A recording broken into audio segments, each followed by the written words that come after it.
Brigitte Lahaie, Sud Radio, c'est l'instant Sexy News.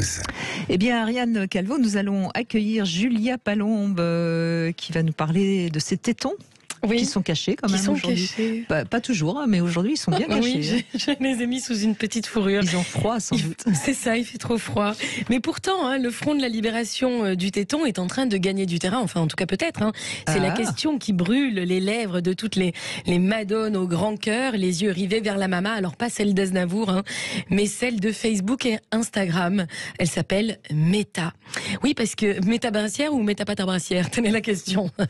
Tremble vieux monde, les Amazones reprennent du service, les divas, les mamans, les mannequins, les mamies jolies, les pom-pom girls. Cette sexy news est pour vous. Fuck la censure et viva nos poitrines nues, nos nichons libérés. 2023, on peut enfin trinquer. Mais pas si vite, papillon. N'allez pas croire que tout le monde est d'accord pour tomber le haut. Oh là là, malheureuse. Certainement pas. Pudibonderie oblige tous les rabat-joie et toutes les rabat-joises, si je puis m'exprimer ainsi. Cachant ce cœur que nous ne saurions voir, appel à la légèreté, non de l'être malheureusement, mais de la victoire sur Meta, puisque ce n'en est pas encore une. Ce n'est pas sûr qu'on puisse libérer nos tétés. Il va falloir attendre. Donné de l'espoir là. Oui, mais parce que c'est quand même dans les tuyaux. D'accord. Ça arrive. Alors il y en a qui évidemment qui s'énervent, qui crient. Comment ça, se foutre les lolos à l'air sur la toile, c'est une avancée pour la liberté des femmes. On veut du fric, pas des nichons libérés, crie-t-elle. Qui veut bien l'entendre. Puis de l'autre côté, tu as les autres qui répondent. L'expression de tous est primordiale. Nous demandons à Meta de prendre ses responsabilités quant aux valeurs des droits humains. En quoi les tétons des hommes seraient-ils les seuls à ne pas être sexualisés? Tic-tac, tic-toc. Bref, l'attente est insoutenable. Pourtant, il nous faudra patienter jusque mi-mars pour savoir si oui ou non nous pourrons libérer nos tétons, virtuellement parlant, bien sûr. Oui, non, parce que... Oui. Évidemment. Alors je suggère quand même à Meta de faire cela le 8 mars, journée internationale des droits des femmes, ça aurait de la gueule, puis ça ferait un petit peu jaser dans les cours de récré. Mais alors attention, on va peut-être pouvoir montrer ces nichons en réalité virtuelle sur Insta et Facebook, sous couvert donc d'égalité homme-femme, mais maudite soit celle à qui viendrait l'idée de montrer sa poitrine dans la réalité vraie, évidemment. Ou pire, de vendre sa poitrine dans la réalité vraie. Non, là, faut pas déconner. La prostitution reste interdite dans le monde réel. Il faut suivre, les cocos. Vous la sentez, la vaseline? Non, la prostitution n'est pas interdite. Dans la vie réelle? Non, c'est les clients qui sont pénalisés. Ah, alors oui. Mais autant pour moi. J'ai pris un raccourci. C'est l'intelligence de la loi. J'ai pris un raccourci. on peut la remarquer, cette intelligence de la loi. C'est-à-dire, vous avez le droit de vous prostituer, mais les clients n'ont pas le droit de venir. Chercher l'erreur. Elle est bonne, celle-là. Oui, bref. Enfin, en tout cas, dans les métaverses, donc... avec leur tété à l'air, leur économie parallèle, leur plaisir illimité qui nous font miroiter. Bon, inutile de vous faire un dessin, Meta est en train de nous sodomiser à sec, les chéris. Elle flatte nos poitrines pour mieux nous bouffer tout cru, je le sens venir. Tu m'auras pas, Meta, je vois clair dans ton petit jeu, je n'ai pas besoin de montrer mes seins sur Instagram. On ne peut pas montrer nos fesses non plus. Alors oui, moi le cul je le montre régulièrement d'ailleurs. Vous voulez dire que... les fesses sont pas interdites. Ah, ça, enfin, pas le devant, si je montrais... Non, bien sûr, mais les fesses, vos fesses nues peuvent... Les fesses nues passent tranquilles. Ah, c'est curieux, ça, d'hommes et de femmes. C'est les tétons. Les fixation sur les tétons. Ah, les tétons. Ah, les tétons des femmes, c'est la fixette. Mais bon... Mais ça, c'est vrai. Qui va peut-être être relevé, mais c'est vrai, c'est une fixette. Mais d'ailleurs, dans la vraie vie aussi, moi qui mets souvent... Là, c'est pas le cas, mais moi qui mets souvent zéro soutif, les gens me le font remarquer. Ah oui? Mais bien sûr. Vous avez... On me le pas dit de souvent. soutif, ça c'est une chose, mais vous avez souvent quand même des hauts très transparents, Julia Palombe. Excusez-moi.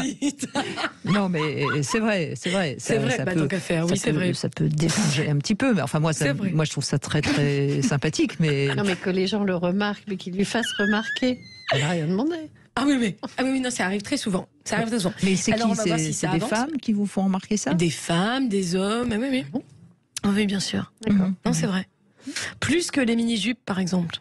Quoique, on commence à me faire aussi des réflexions sur les mini-jupes. Mais où va la France, mesdames et messieurs? Bref, en parlant de femmes puissantes, pendant ce temps-là, dans la réalité vraie, au Qatar, là où l'on tue les homosexuels, Beyoncé, ornée de paillettes, des cheveux au téton, elle a vendu 1 heure de show pour 24 millions. Pas mal, hein. L'argent n'a pas d'odeur, diront certains. Moi, je dis, elle devrait les redistribuer, les millions, façon Robin des Bois, enfin Robin des Bois. Non, je n'ai pas dit Rabine des Bois, ne me faites pas dire ce que j'ai pas dit. Bref, si certains en doutent encore, force est de constater que le féminisme est devenu quand même un business. Et certaines se font manifestement les ovaires en or. Aussi, l'on comprend mieux peut-être la naissance récente du féminisme. Avez-vous entendu parler de ça, Brigitte ? Non. Féminisme, contraction évidemment de femelle et féminisme. Cette revalorisation de la réalité biologique de la femme. Il ne suffit pas de porter des talons et des mélos roses pour être une femme, clament Dora Muto et Marguerite Stern, les créatrices de ce mouvement. Alors c'est quoi ? Ça part de quoi ce mouvement ? Eh bien, ça parle de la réalité biologique, c'est-à-dire qu'une femme n'est pas un homme, c'est ça ? Qu'une femme n'est pas un homme, exactement. Il y a eu des débats autour de la question de la transidentité. Exactement. Voilà. C'est-à-dire ? Que quelqu'un qui serait né homme ou biologiquement un homme au début n'est pas non plus une femme. Bien sûr. Une fois la transidentité faite. Bien sûr. Voilà, il y a eu un gros débat là-dessus. Hein, oui, quand même, ça me paraît évident. C'est-à-dire que ah oui, mais Brigitte, on peut fabriquer un vagin, mais il n'aura toujours pas d'utérus. Enfin, oui. Certes, mais c'était Dora Muto qui était en direct et je l'ai vu cette émission. Elle a eu quand même énormément de détracteurs. Hein. Oui. Sa parole a eu beaucoup de mal à passer.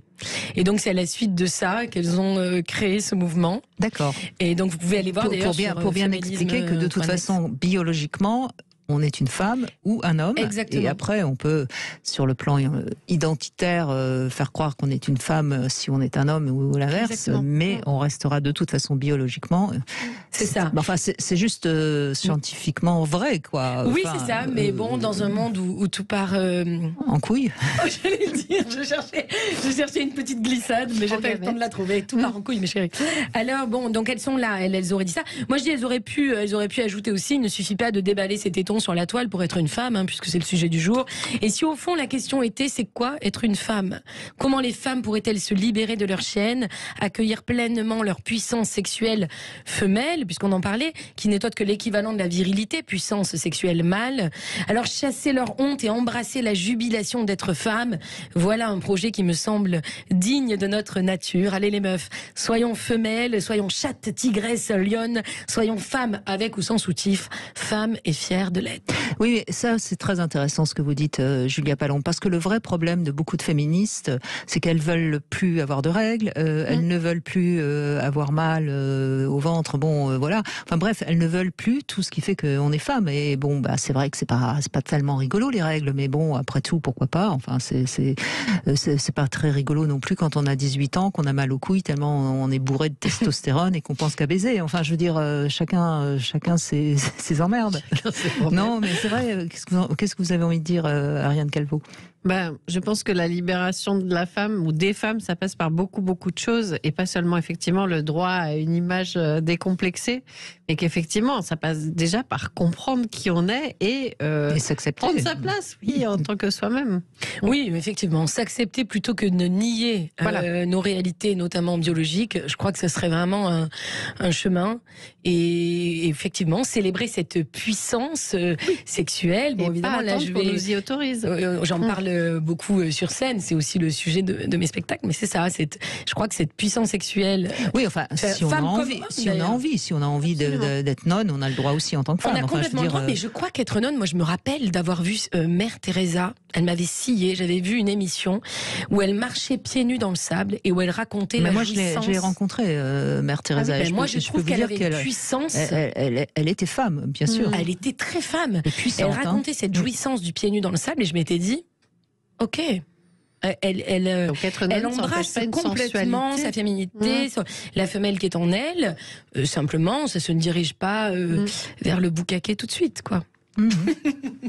Bon, en tout cas, en tant que femelle, vous êtes sur scène samedi, ça va dégager. Oui, j'aurai mes petites oreilles de lapin. Samedi 28 janvier au théâtre Montmartre Galabru, c'est votre nouveau spectacle. Oui, c'est la première samedi, il reste très peu de place, donc si vous voulez vous joindre à nous, il faut vraiment se dépêcher. Donc ça s'appelle Fantasy, et donc ça va être très chaud, évidemment, avec vous.